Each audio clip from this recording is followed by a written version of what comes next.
Tonight on NAIT NewsWatch. Tragic events in our nation's capital resonate with Canadians across the country.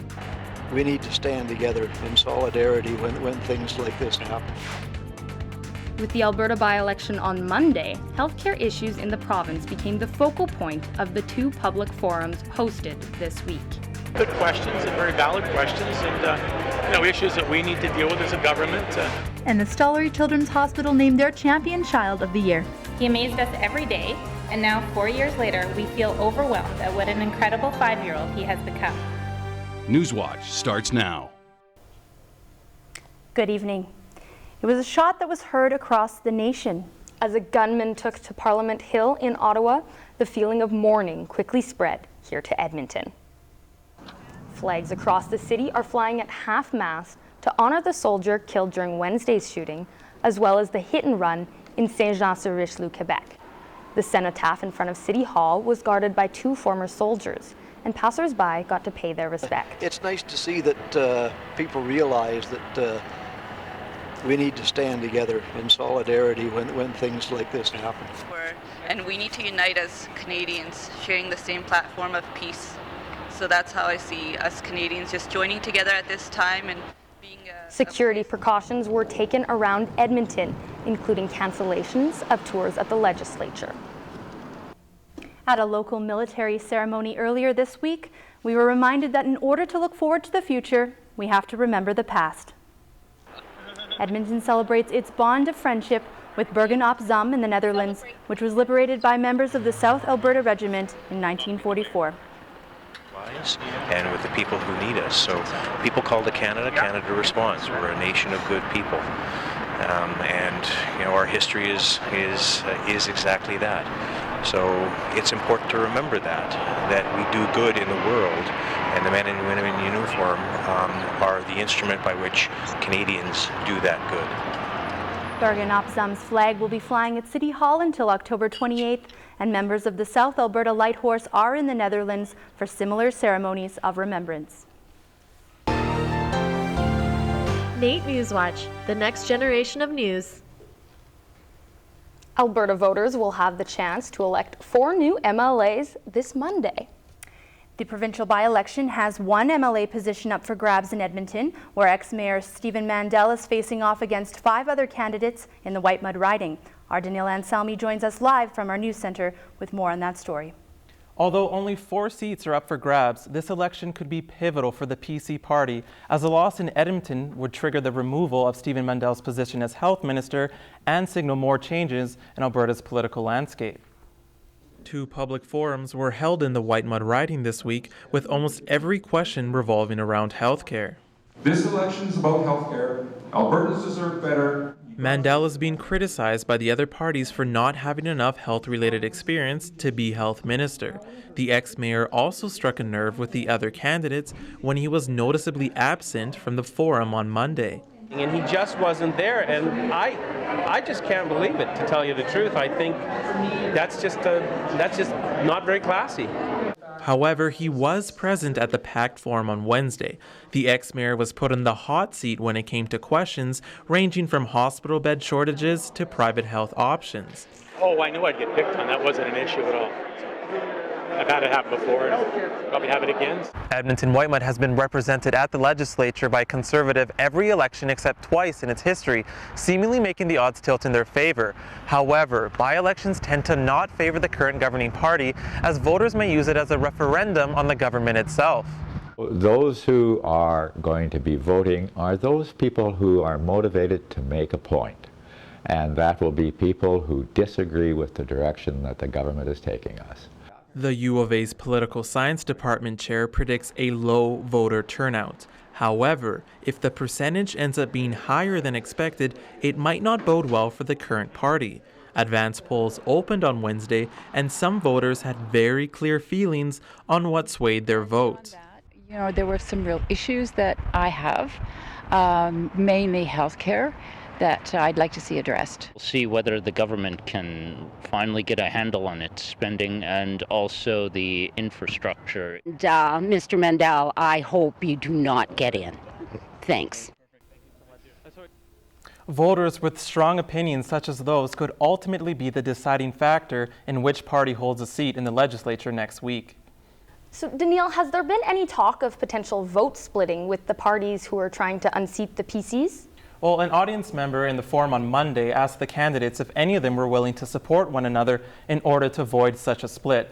However, every candidate politely declined to do so. And how does the NDP party feel about their chances? Well, NDP candidate Bob Turner has been very vocal how he feels they have the best chance to win the riding. With the recent election of NDP leader Rachel Notley, daughter of legendary NDP leader Grant, momentum could be swinging their way. Thanks, Danielle. That's Danielle and Selmy reporting live from our news center tonight. It's full speed ahead for the LRT expansion, which is leaving the city facing criticism on when people will park to take the public transit. One prime location is Century Park on the south side of Edmonton. Megan Strawn has more from there. Megan? The park and ride lot at Century Park is jam-packed every morning, leaving parking a huge inconvenience for commuters. By the early hours of 6 and 7 a.m., this lot is completely full. Those who attempt to park and take the transit north are out of luck if they sleep in. And I'm on the waiting list. There is no response. Every time I call, all they say is, you're on the waiting list. We cannot tell you how long it's take, when you will get a spot. The city's lease with Century Park has reached its halfway point. And with Southgate declining expansion, the original plan to extend the lot has been cut due to costs. Now the city is looking into another location here, just south of the Henday on 127th Street and Ellerslie Road. Shuttle buses would be present to accommodate the distance from the lot to Century Park by transporting commuters to the station. For this commuter, it is workable. For me to just park, jump on a shuttle, you have your bus pass anyways, and to park downtown, because you cannot park downtown. So for me, this is a good idea. Some would say that it might overcrowd the buses and just relocate the problem. Well, what will happen is all these people from these neighborhoods to Williger, they might not want to drive all the way south to 127th and Ellerslie.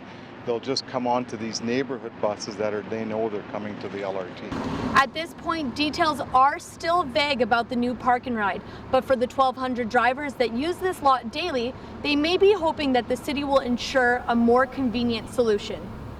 Thanks, Megan. That's Megan Strawn reporting from Century Park. City Hall has approved the motion to ban smoking at Churchill Square. The focus of the ban includes making the square more family-friendly and will be in effect at all times. The next step is to approve a bylaw for the ban to be put into action. The city says you can expect the process to be completed in about 3 months' time. Some councillors are also pushing for the ban to include all City of Edmonton attractions. Flu season is just around the corner, and this year the province hopes to vaccinate as many Albertans as possible. My grandson got a shot the other day. Didn't bother me. Health officials were on hand with a key message: get it before you need it. Alberta Health Services wants to immunize 45% of the population, an increase from last year's 27%. But the more ordinary Albertans that we get immunized, the more we protect everyone.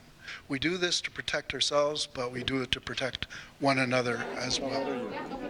In 2013, there was a shortage of vaccines, something the province hopes to avoid with an early start and close to double the doses. More than 100 families will have a place to live with the completion of a new affordable housing complex. We have an affordable housing crisis in this province. Jay Freeman, the city's Director of Housing, explains that properties like Baranow Estates 2 are in high demand, but there is a shortage of government funding. These 51-unit apartments are rented at 15% below the market rate to people who are paying more than 30% of their gross household income on rent. Ed Barchier has been living in Baranow Estates for 4 years and couldn't be happier. It's beautiful, nice and quiet, well kept. You can't ask for any better place. But I sure wish there was more like these, though. The city has funded over 3,000 affordable housing units since 2006, but will focus on renovations until they get more funds. Support for those affected by fetal alcohol spectrum disorder are more prominent in Alberta. As an individual living with FASD, there's a lot of times where I've been afraid to ask for things. Over 600 gathered for a conference on FASD with a key message: the power of conversation in order to support those susceptible of drinking while pregnant. Foster parent Star Newman credits this event for giving her hope and resources to continue. And parenting her has been the hardest thing I've ever done. She's wonderful and she's worth it and she's amazing and she's doing really well now. But there was a time when I didn't think I could do it and I didn't know what to do with that. Because the province launched a 10-year FASD plan in 2007 and has since been able to provide resources to more of those affected. A $1 million donation will go towards the NAIT Centre for Applied Technologies, the largest capital project to ever be built on campus. Worley Parsons Cord is an oil and gas company that hires a large number of NAIT-trained workers. Blaine Bretzlaff, an alumni of the NAIT Mobile Crane and Hoisting Program and current employee of Worley Parsons Cord, speaks to the importance of his NAIT training. He knows these donations can help the hands-on facilities where students will actually learn their trade. I'm more of a practical learner, so the theory was fine, but the practical, when we went out to Nisku and we were operating the cranes and doing that sort of stuff and getting that kind of camaraderie that way, was fantastic. The Centre for Applied Technologies is set to open in the fall of 2016. The Stollery Children's Hospital has a new champion child. Always remember these members for a lifetime. Thank you. Last year's champion child, Cheyenne Mattern, passes the torch to 5-year-old Ben Woodlock. With a kidney transplant, he spent his years in and out of hospitals, but Ben is described as fun-loving with a sense of humor. Presented by Walmart, the champions participate in numbers of events, representing the other Stollery, including family trip to Disney World. They haven't had a chance to have any break sometimes for several years. They've been in the hospital for days or weeks or months or even sometimes years. The torch is actually a pair of Mickey Mouse ears, which Ben will take with him on his trip. Coming up after the break, a program on campus aims to get students involved in extracurricular activities. The How To series put on by NAIT Students Association teaches students new skills. So it's skills that we can offer to students who might not otherwise have that opportunity. Hi, I'm Jacob Roy, and coming up in sports, we got Youth Soccer, Oil King highlights, and I learned how to fence. All that coming up in sports. Hi, I'm Jordan Wardell, and we have had a beautiful week, but unfortunately those cooler fall temperatures that we all knew were bound to happen sooner or later are starting to creep in. I'll have more information on that coming up in weather.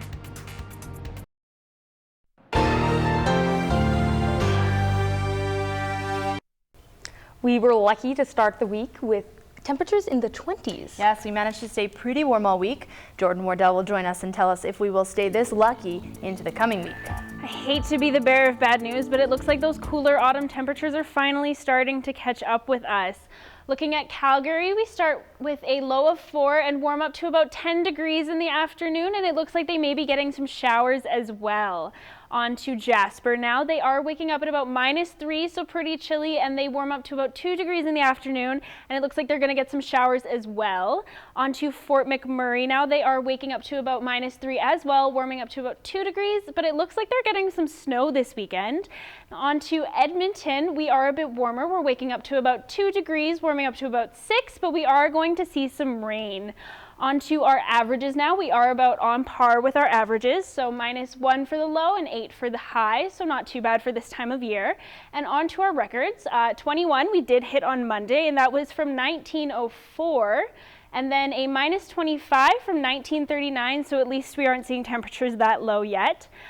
From this past Monday to this coming Monday, though, we are going to be about 19 degrees cooler, so I do suggest bringing out your sweaters to keep warm. That's been your look at NAIT NewsWatch Weather. NewsWatch Weather, sponsored by NR92, the station for the students. During the school year, students tend to be overwhelmed with their workload and studying. A program here on campus aims to give students a chance to relax, to meet new people, and to just rock out. Connor Hood has more.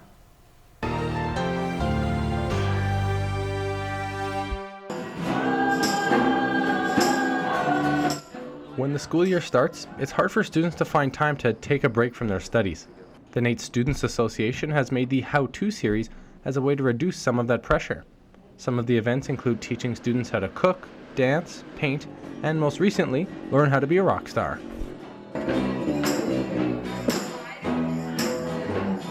Students had the chance to learn guitar, bass, drums, or lead vocals.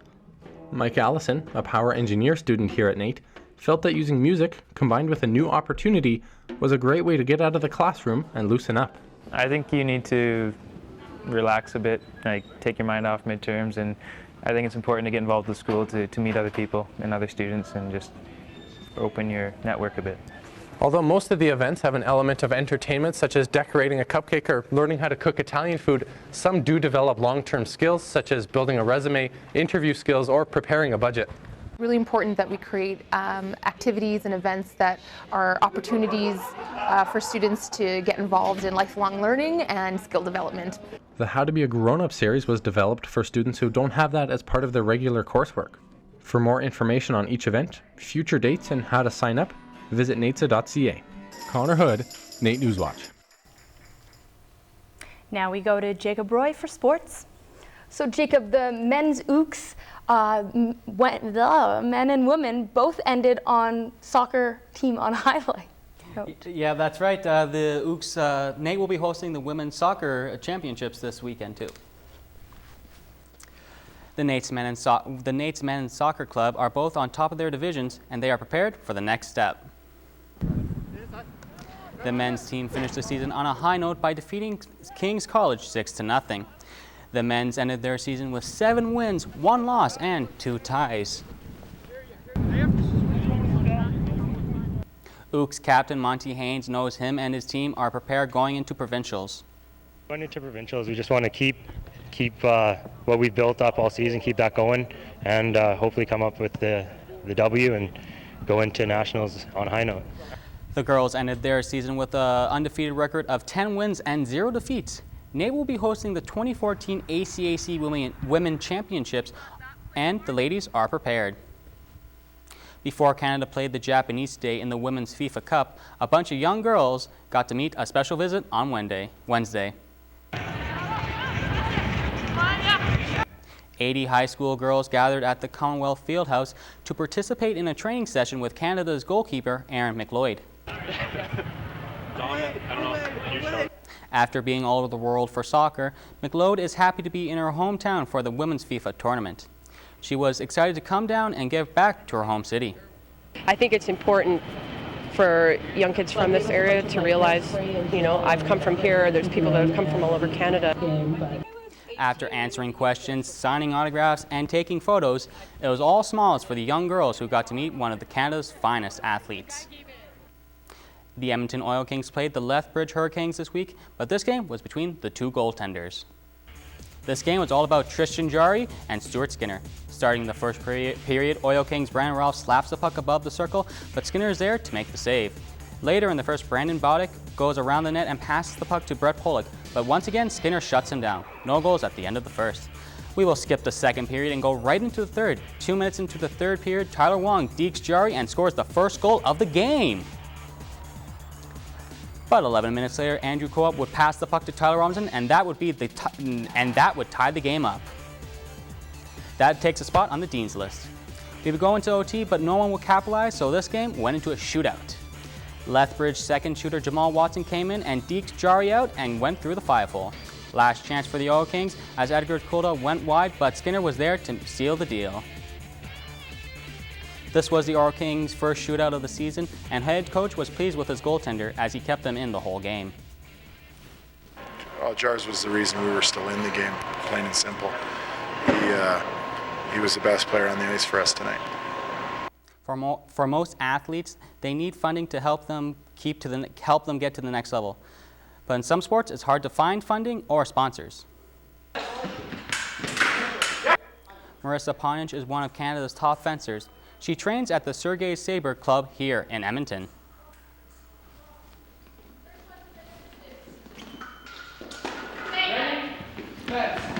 Even though she is top ranked in the nation, it's been hard for her to try and find funding. They do fund somewhat, but there's only about 10 cards that they give out to athletes in fencing. So I don't actually have any of that funding, even though I'm one of the top saber fencers in Canada. You can follow Marissa at mponich on her Twitter page. To contribute to Marissa, you can go to our website at makeachamp.com. The final day to contribute is November the 1st.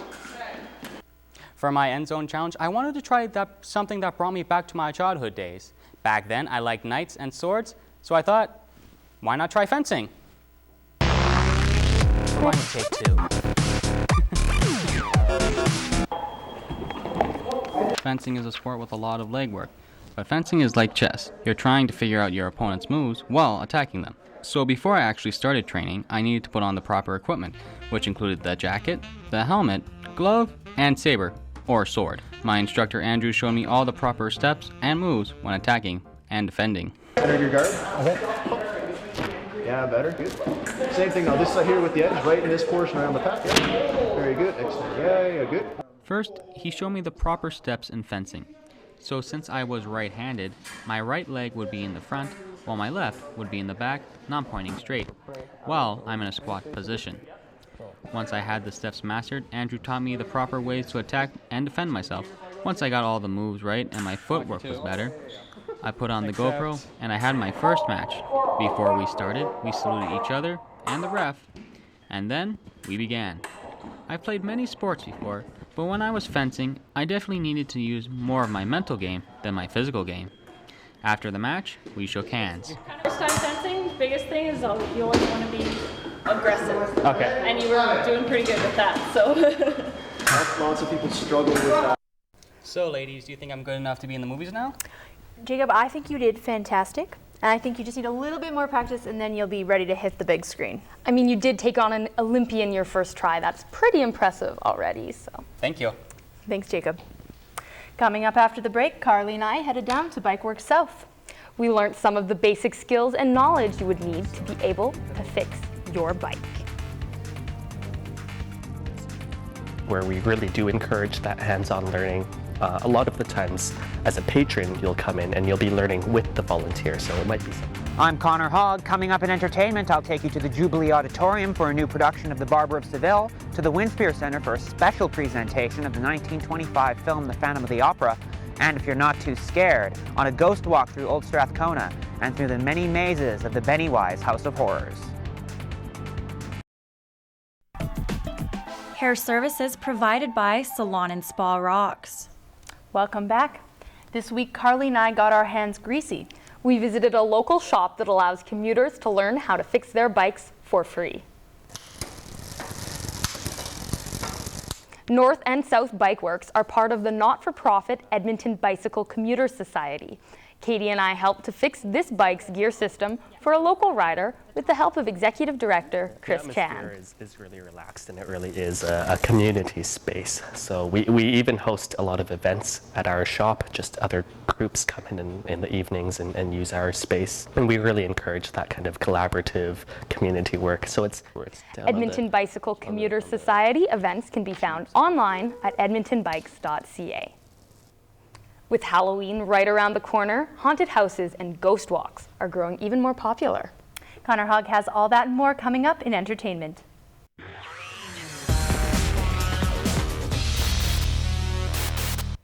With Halloween approaching, there are many horrific events to partake in to get in the spirit of the season. Step inside, if you dare. Pennywise's House of Horrors is entering its 7th year, and team leader Amber Peterson is confident that this will be Pennywise's scariest horror show yet. Pennywise's House of Horrors is a nonprofit fundraiser run for Well Gardens Community League. We donate all our proceeds to run programs for underprivileged youth in our area. The theme is an infection taking over hospital, turning all the staff into zombies and the patients into very agonized zombies. You're not too scared to run through, take your time and look around and see what little surprises you can find. For more information, visit Pennywise's House of Horrors on Facebook. If a haunted house is perhaps too intense for you, there are other options for some festive Halloween events at night. Strathcona Ghost Tours offer a more realistic approach to Halloween horror. The Edmonton Ghost Tours is a ghostly walk through Old Strathcona where we stop in front of certain buildings, houses, and shops that have reported ghosts, hauntings, murders, and mysteries, and we talk about it in a theatrical way that makes it entertaining for the entire family. It is meant to be fun, but the interesting thing is that all the stories that I talk about, they're all true. Nothing's made up. It's all stories that I've dug up from the archives, and all stories that people have told me from first-hand accounts. With additional events at the Valley Zoo and Fort Edmonton Park, this October is shaping up to be a real fright. On Halloween night, the Winspear Center will be showcasing one of the most iconic horror films ever made. The original silent Phantom of the Opera will be shown with live organ accompaniment. Just to be able to do that, we thought, Halloween night, 11:30, Phantom of the Opera, it was just too good to be true. Dennis James will be performing the original 1925 score by Gustav Heinrichs on the Davis concert organ. It's Canada's largest concert organ. There are 6,551 pipes. When the music is being presented live, the movie, of course, is the icing on the cake, but just that shared experience of great music being played really well, and you're there when it's happening, there's really nothing else like it. Presented by Sherbrooke Liquor, tickets are available at the Winspear Center box office. The Edmonton Opera presents a new take on a classic story, The Barber of Seville, at the Jubilee Auditorium. You may not know the name, but you'll probably know the music. I think the music is so familiar and memorable, and the fact that it's a really well-crafted story set to some fantastic music. It's memorable music. A lot of the music you'll remember has been used by Bugs Bunny, and it's all very animated and it's in its structure, so it remains with you. This updated version hopes to appeal to fans of the opera as well as those new to it. It's time. We haven't done it for quite a while, and as I say, it's a favorite show, and people always come to see, first for the music, but the fact that we updated it. This one's not set back in its regular era, so there's lots to discover. For this week's viral video, the Friday the 13th series is brought to life. A group of Rhode Island pranksters decided to kick their work up a notch. It's occupied.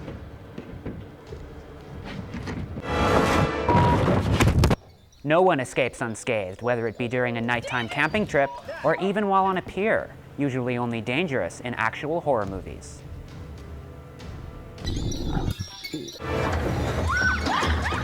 That's a relationship ender. I'm Connor Hogg. That's been your look at NAIT Newswatch. Thanks for joining. See you next week.